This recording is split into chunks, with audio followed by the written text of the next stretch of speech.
आज हम देखते हैं द्विविमीय षटकोणीय संकुलन से त्रिविमीय षटकोणीय संकुलन का निर्माण। जैसे कि हमने पिछले क्लास में क्या देखा था, द्विविमीय षटकोणीय संकुलन क्या होता है करके। ठीक है, देखो द्विविमीय और त्रिविमीय। द्विविमीय मतलब क्या हो जाता है, एक समतल सतह पर हो जाता है, और जब द्विविमीय के ऊपर हम लोग इस चीज को व्यवस्थित करते जाते हैं तो त्रिविमीय बन जाता है। तो अगर आपको त्रिविमीय को समझना है तो मैं इधर जो भी चीजें बताऊंगा आप उसको क्या करना, मन में सोच के देखना। यहाँ पे मैं पूरा आपको बॉल गेंद के हिसाब से बताऊंगा, आप उसको मन में सोचना कि वाकई में ऐसा हुआ होगा करके, तब आपको समझ आ जाएगा।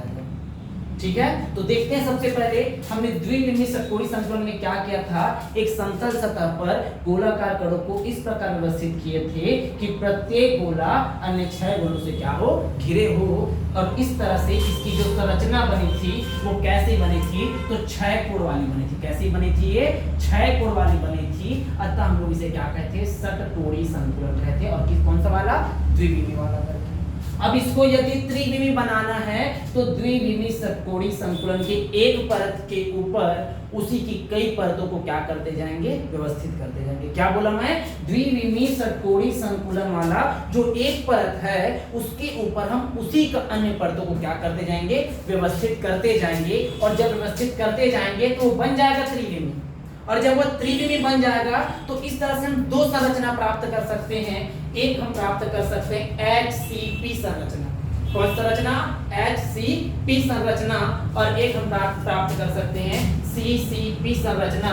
इसको इंग्लिश में बोलते हैं हेक्सागोनल क्लोज पैकिंग, मतलब ये षटकोणीय घनिष्ठ संकुलन। और इसको बोलते हैं क्यूबिकल क्लोज पैकिंग, मतलब घनीय घनिष्ठ संकुलन। ये पेपर में प्रश्न भी इसी तरह से आता है, त्रिविमीय षटकोणीय घनिष्ठ संकुलन को समझाइए या त्रिविमीय घनीय घनिष्ठ संकुलन को समझाइए करके।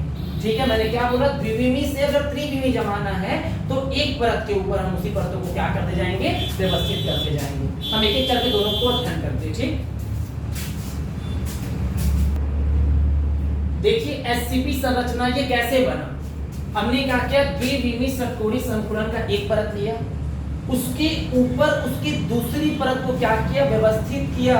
और इस तरह से व्यवस्थित किया कि जो गेंदें हैं, जो बॉल है, वो बिल्कुल ये जो छिद्र दिख रही है इन छिद्रों पर आ जाएंगे। कहां पर आएंगे, छिद्रों पर आ जाएंगे। कहां, जो पहला परत है उसके जो छिद्र बने हुए हैं, ये देखिए ध्यान से, 1 2 3 4 5 और कितना 6। और यहाँ पे जो छिद्र बने हुए हैं तो इसके ऊपर हम लोग गोलों को इस तरह से व्यवस्थित करेंगे कि वो जो गोले हैं जो इनसे द्वारा निर्मित छिद्रों पर क्या होगा, व्यवस्थित हो जाएगा। इतने पार्ट हम निकाल लेते हैं इसका। मान लीजिए हमने इतने पार्ट को क्या कर दिया, निकाल लिया। या आपको छिद्र दिख रहा है 1 2 3 4 5 और कितना दिख रहा है, आपको 6 छिद्र दिख रहे हैं। मान लीजिए ये पहला परत है। अब इसके ऊपर हमको क्या करना है, दूसरे परत के गेंदों को व्यवस्थित करना है।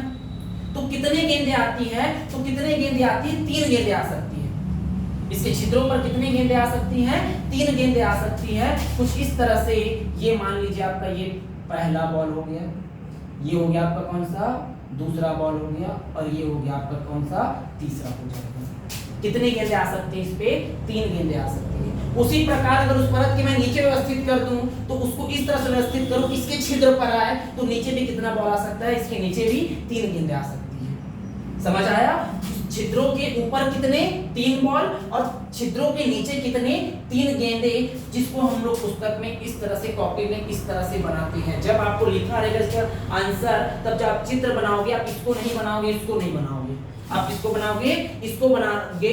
मान लीजिए जो 6 छिद्र दिख रहे हैं, ये 6 छिद्र कुछ इस तरह से हैं। ये आपका हो गया पहला छिद्र, ये आपका हो गया दूसरा छिद्र, ये हो गया तीसरा, ये हो गया चौथा, और ये हो गया पांचवा, और ये हो गया छठा। नंबर लिख देते हैं 1 2 3 4 5 और कितना, 6 छिद्र हो गए।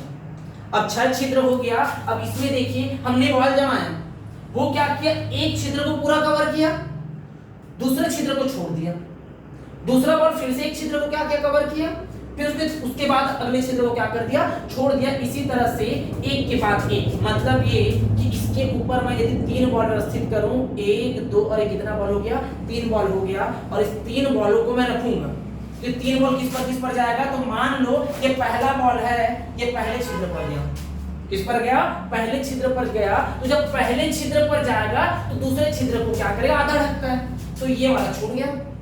उसके बाद क्या हुआ, ये वाला बॉल आया, ये वाला जो बॉल आया वो किस पर आएगा, इस वाले छिद्र पर आएगा, ये वाला छूटेगा, फिर ये जो गेंद है वो किस पर आएगा, कुछ इस तरह से आएगा। कैसा आएगा, इस तरह से आएगा।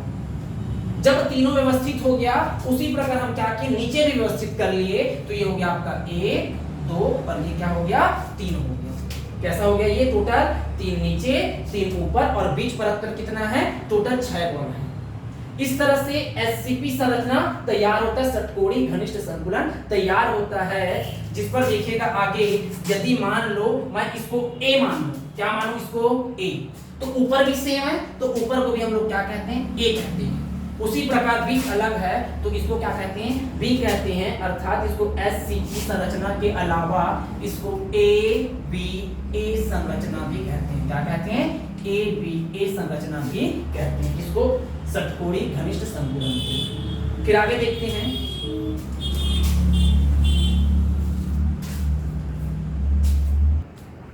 आगे देखते हैं, इस संरचना में जो समन्वय संख्या आता है वो 12 आता है। कितना आता है, समन्वय संख्या 12 आता है। तो देखते हैं कैसे 12 आता है। ये रिक्ति है, यहाँ पे क्या है, रिक्ति। मान लीजिए यहाँ पे ये बॉल है, ये देखिएगा, ये बॉल था कितने से, अभी फिलहाल 6 से गिरा है, ये 1 2 3 4 5 और कितना 6 से गिरा है। तो ये जो रिक्ति या बॉल बोलते हैं, ये कितने से गिरा, ये हो गया 1 2 3 4 5 और यहाँ कितना हो गया, 6 गिरा हुआ है। ऊपर से हम लोग 3 बॉल रखे, कितने बॉल रखे, 3, तो ऊपर 3 से गिर गया, और नीचे से कितने बॉल से गिरा है, 3, तो 6 इधर 3 ऊपर 3 ऊपर, तो ये बॉल के चारों ओर अन्य कणों की संख्या कितनी है, 12 है। अतः इसका समन्वय संख्या कितना होता है, 12 होता है।